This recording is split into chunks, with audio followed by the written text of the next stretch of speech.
An Angolan convoy heads south. It carries a party of journalists toward a war zone in southern Angola. In late August, South African troops embarked on a large-scale raid deep into Angolan territory. Their aim, to destroy the guerrilla bases of SWAPO, the group that's fighting to free Namibia from South African control. SWAPO launches many of its attacks from Angola. But in this action, South African units clashed head-on with Angolan regular forces.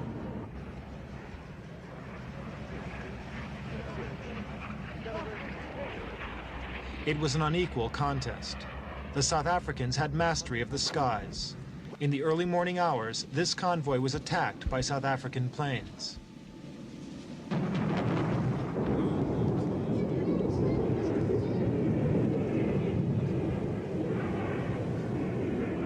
In the attack, 3 Angolans and a British journalist were injured.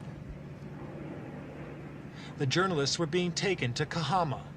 This southern Angolan center is now a ghost town. Ex-President Neto and Fidel Castro stare mutely over the havoc wrought by South African aircraft.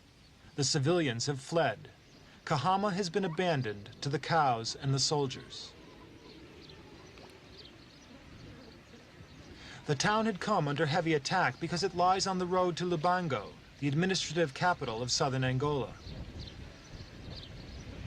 In the capital, Luanda, the Angolan government sought to rally condemnation of the South African action. Angolans were mobilized to join in mass demonstrations. They denounced not only South Africa, but the United States. America was seen to have gone along with the South African action.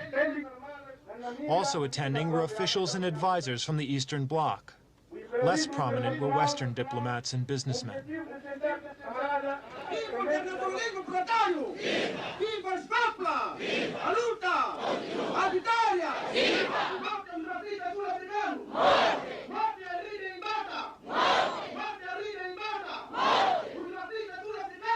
South Africa justifies its incursions into Angola as part of the effort to destroy SWAPO. Here, South African forces are on regular patrol against the guerrillas. SWAPO is recognized by the United Nations as the sole representative of the Namibian people. In pursuing SWAPO, South African forces have regularly crossed the Angolan border. Most of these hot pursuit operations are on a small scale. But the raid of late August, early September involved an estimated 11,000 South African troops.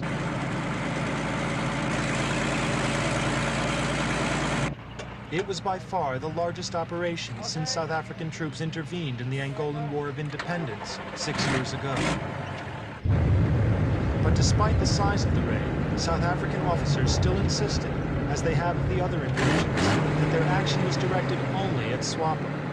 We are fighting against SWAPO. We are not fighting against Angola.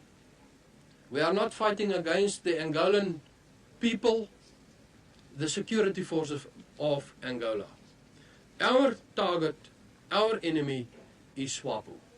Therefore, whenever we have to cross the border in hot pursuit operations, in follow-up operations, we, in planning our operations, clearly distinguish between targets where we have got SWAPO as the enemy, or where we may have interference from FAPLA, or where we may have caused casualties or damage to the local population or the infrastructure of Angola. When you exert roughly 5 kilograms pressure on it, you lose your leg round about there or definitely below the knee. That's why the South African cache of captured weapons is enormous. Nearly 4,000 tons of military equipment was seized. The South African Army has put it on display, taking care to identify its Eastern Bloc origins. Although some of the small arms belong to SWAPO, most of the heavy equipment belonged to the Angolan Regular Army. The so-called Operation Protea produced 13 Russian tanks and 60 other vehicles. Over $200 million American worth of equipment.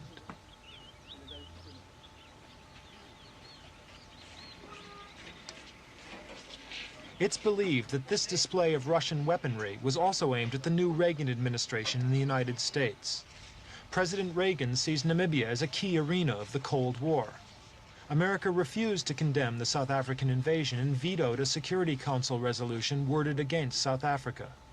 The American delegate at the United Nations argued that the presence of Cuban forces and Russian advisors in Angola had also added to the tension in the area.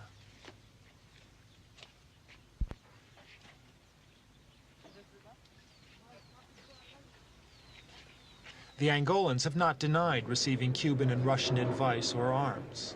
They claim that this presence is no different from the aid sought from the superpowers by other states. The South Africans, however, displayed Soviet propaganda to point to the communist threat to southern Africa. Sam Nujoma, SWAPO's leader, believes that South Africa is using the Russian and Cuban presence to get Western support for their stand on Namibia. We do see South Africa's aim is probably to internationalize the whole Namibian question, and for the international community to forget about Namibia's independence. We see this danger. But we appeal to the international community to continue to support the struggle for the liberation of Namibia, and also to condemn the unprovoked acts of aggression by South Africa against the People's Republic of Angola. Do you believe the West, and perhaps America in particular, really understand the problem in Namibia, and if so, will act on it, or do you fear that perhaps the Reagan administration in particular doesn't really understand the problem and may allow it to go on, and what will the consequences if that happens be? It seems that the Reagan administration in Washington is much more interested in its own global security and interested in U.S. massive investments in both Namibia and South Africa. Therefore, the Reagan administration have decided to support the Pretoria versus regime in its continued illegal occupation and oppression of the Namibian people. These men work with equipment which was already ancient and overloaded when the Portuguese departed. Now, with few spare parts, it breaks down constantly. Here in a nutshell are the problems of the Angolan economy. The lack of managerial and technical skills leads to a lack of maintenance and breakdown. Lower production means that Angola is unable to import new machinery or spare parts. From enjoying a per capita income second only to South Africa on the continent, Angola's economy is now near to collapse. There's little doubt that the South African government is perfectly aware of Angola's desperation. It's argued that South Africa is giving aid to the major guerrilla organization opposing the Angolan central government in order to further undermine the state.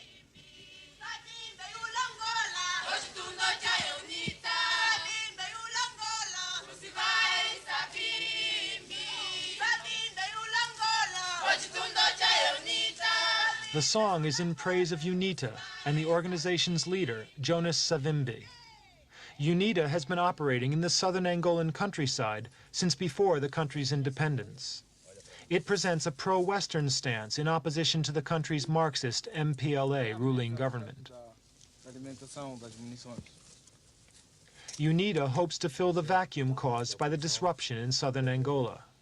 They aim to gain complete control of a 100-mile deep zone along the border with Namibia. For South Africa, such a zone would act as a buffer between Namibia and Angola. To aid UNITA, it's believed that South Africa provides arms it's captured from SWAPO and Angolan forces.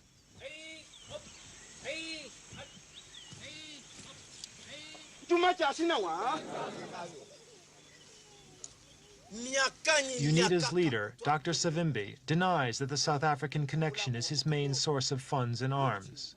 He gave us the details in an interview, and although it was recorded some months ago, it's still an accurate description of his position today.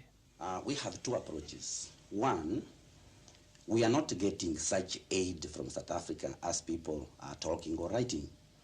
It is true that the South Africans are not hostile to our struggle for the fact that they don't want the Cubans north of Namibia. That's a fact. But they are not supplying us with weapons, with money, as people tend to think. Because also we don't need it because we are getting support from our friends in Asia, the Gulf, and African states.